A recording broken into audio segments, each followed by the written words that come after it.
Welcome back to another Friday fishing forecast. My name is Captain Jason. I'm a full-time fishing guide here in Tampa Bay, Florida. And we're about to go over everything you need to know to be successful on the water this weekend and catch more fish. I'm going to go over the tide, the salooners. I'm going to go over the weather. I'm going to let you know what the wind's going to be doing. We're going to talk about the tides and what tides you should be fishing. We're going to talk about the salooners and how they correlate to the tides. So if that's something that interests you, stay tuned because we're going to get right into it. Don't forget to hit that like button, subscribe to my channel, and check out some of my other videos. Got a lot of cool videos on some cool knots that are going to help you catch more fish, and some other how-to videos, and some videos of me traveling and fishing. So be sure to check those out, and let's get right into this week's fishing report. All right, this weekend's weather's looking pretty good, guys. I'm not going to lie. Last week we had some warmer weather, and that correlated to a tougher fishing week because it spread all the fish out with the water temps getting up almost to 70 degrees, and I think they did get over 70 degrees in some places in the bay, which this time of year, this early in the year, really confuses the fish, and it can really make for a tough bite if you're not out there all the time like we are, and we still struggled to find some fish over the weekend, but last week, we were catching fish still though. Saturday's weather is going to be partly cloudy with a low of 59 and a high of 70. Sunday's going to be more of the same. Partly cloudy with a low of 60 and a high of 71.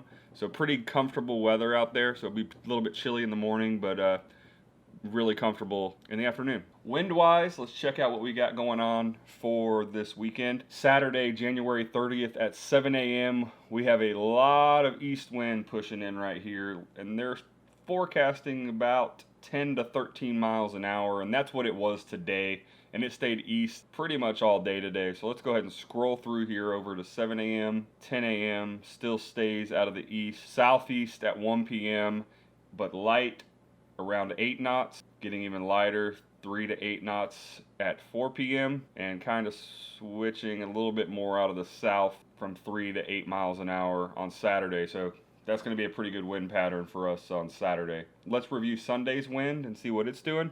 Sunday at 7 a.m., we have light winds. Sunday at 7 a.m., it looks like we have winds out of the southeast about 10 to 13 miles an hour. 10 a.m., it looks like it's going to pick up a little bit, maybe up to 15 out of the southeast. 1 p.m., we got south winds almost up to 17, 18 miles an hour, so it's going to be cooking. Looks like we have another front that's going to be approaching, really getting these winds stirred up. And by Sunday afternoon, we're going to be cooking into over 20 miles or over 20 knots.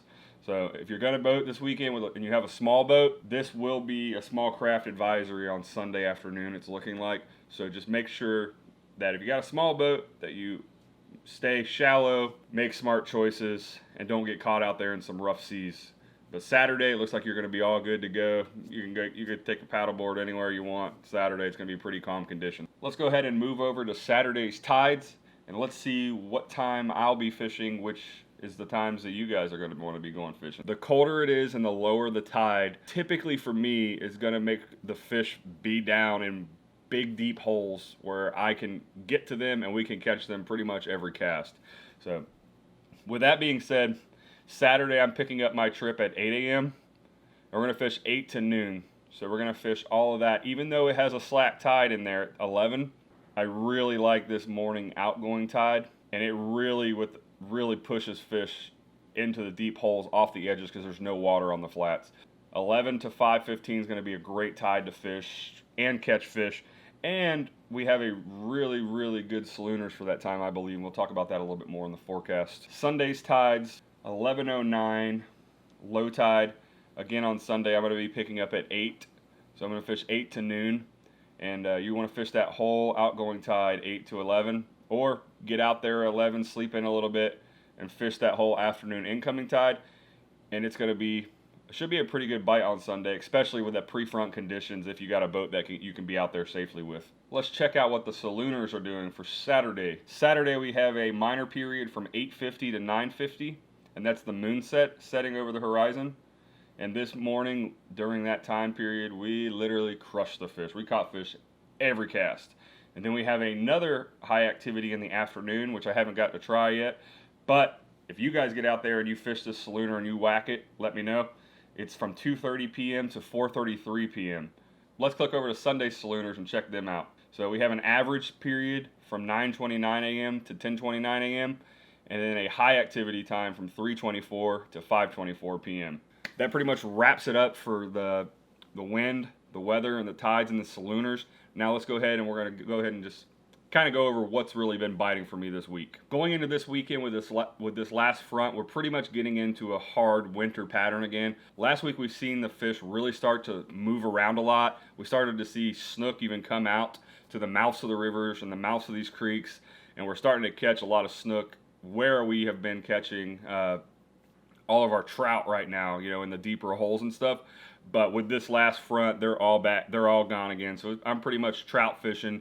We're fishing some of the flats for cobia, sight fishing when the wind and the conditions are right for that. We are catching some pompano, a bunch of little sharks, just a lot of fish congregated in certain areas all over Tampa Bay. So if you can find a deep hole or a deep flat that's holding fish, you'll catch a bunch of them. Redfish bite has been pretty good if you got a boat that can get into these deeper holes. My Malvado does it this time of year, is not a great boat to go red fishing in. But I have been catching a good amount of redfish when we're taking out my flat skiff. So if you got a boat and you want to target redfish, this weekend will be a good weekend to catch some redfish. And I advise just working those baits real slow through the mullet. My go-to bait this time of year is a mirror Little John on a jig head, real slow, or a gold spoon if I'm fishing somewhere I'm not sure where I'm going to catch, if I'm on fish or not. So I use a spoon for my search bait. Once I locate the redfish, I'll put on that Little John and work that flat very thoroughly, you know, fanning the whole area. So appreciate you guys watching this fishing report. Please let me know if this is helping you. Comment what you would like to see me do, add to this report, or take away from this report. Please check out the link in the post below. It's the link to my YouTube channel, and if you could all go over there and click that link and go to the subscribe button and hit that bell notification, you won't miss any of my videos. Like I said, I'm putting out a lot of fishing how-to videos, knot tying videos. Going to be putting out a lot more videos of how to catch certain species in Tampa Bay and around the state, and just general videos of me traveling and fishing. So if you're into fishing and you're into learning how to catch more fish, please make sure you go over that link and check that out. Again, I thank all you guys for watching. Thanks for all the support, and looking forward to seeing you guys out on the water. Have a great weekend.